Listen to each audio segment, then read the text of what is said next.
Gossip Girl 2021 is one of the worst revivals I've seen, and that's saying a lot. Now, I'm not going to pretend that I'm a huge Gossip Girl fan. I know nothing about the show other than it's about a gossip blog that follows friends in high school, and even then, I feel like I'm undermining what the whole story is. But with that being said, Gossip Girl 2021 seems to be trying too hard to be an updated version of the original story. And while I can do my normal thing about going into detail about why that's the case, I want to try a different approach and actually do a fairly decent compare and contrast to both shows to paint a bigger picture about why the show is bad. Now, I'm not going to watch all 6 seasons of the OG Gossip Girl because holy shit, that's a lot of episodes to go through. So instead, what I'm going to do is compare both pilots to both shows, because we all know that a pilot is the best way to set up what you're in for the rest of the show's run, and it will help paint the bigger picture about what these shows are trying to put out. So let's get started with what I got to say about the OG Gossip Girl pilot. The 2007 Gossip Girl pilot really sets up the characters and really helps us relate to them. We also know the characters we can root for and despise based on the actions and moods they're able to give off here, which really helps in the more dramatic moments of the episode. And of course, there's an ongoing mystery about who Gossip Girl is and how they know the characters she follows. The show itself can also act as a time capsule to the 2000s with music any generation would like, and settings and costumes that will make others bring themselves back to that fun time as well. And by the end of the episode, you're actually invested enough to continue watching and see what can happen next for the story. Overall, the OG Gossip Girl has an easily drawable story with characters you easily relate to and hate, balanced moments of drama with moments of camp, and doesn't seem to take itself as seriously as it could have. It comes off more as a soap opera for teen and young adults with enough energy to branch off to other potential viewers. So with that being said, let's see how the 2021 Gossip Girl screws all that up. The 2021 Gossip Girl tries to play itself as seriously as it can. It's overly dramatic as hell with no instance of escapism in the plot. The characters are all typical archetypes you will find in current year YA shows. You have the rich kids, the outcasts, the adults mixed in it all. And the shocking thing here is that all of them are some form of terrible. There is no character we feel bad for because they each do something that will make us hate them.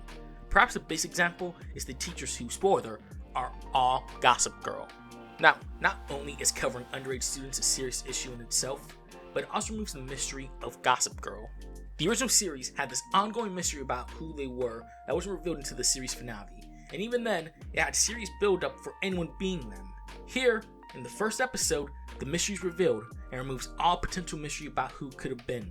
The entire episode itself seems to follow the rich kids and the new student who's related to one of them, and soon Gossip Girl throws in a wrench that starts the process of them turning on each other, and the episode ends with the teachers excited to ruin students' lives. I don't know what else to say other than it's a very mean-spirited way to go about the series.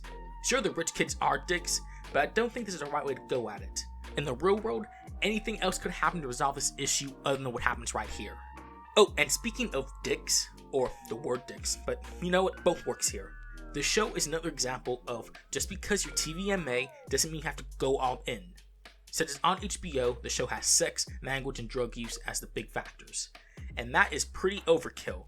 The original series has a TV-14 rating, and I don't think the first episode was able to handle the subject matter well without going too far for the sake of just because it could. It knows what its limits are, and it works what it can with them.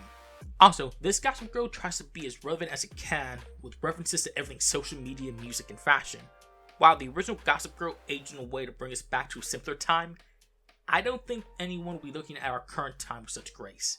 I just feel the series will age for the worse with everything being fads of the time that will go away sooner rather than later. In summary, Gossip Girl 2021 is a show that tries too hard to be relevant with updating everything from story, characters, overall mood, and key plot elements that will keep a viewer's attention in the original Gossip Girl series, and instead makes an overdramatic mess where no character is a good person and the viewer will not relate to at all. So, in short, it's this generation's YA shows. So those were both Gossip Girl pilots, and you can really see the difference that are presented in both.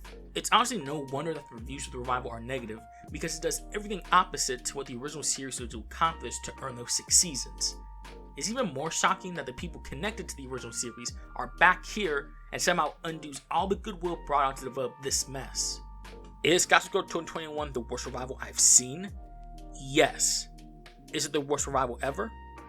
No, because keep in mind, I've seen way worse. If anything, I actually enjoy the show for how much of a trash fire presents itself. Literally everything you can do wrong for a revival is here, and it's honestly glorious to see it happen with your own eyes. Plus, I know the story in the long run will have a big blow up with everything being revealed, and I am so ready to see this shit hit the fan in the best possible way. So, in a strange way, I recommend Gossip Girl 2021 in the same way I would recommend The Room or Into the Storm.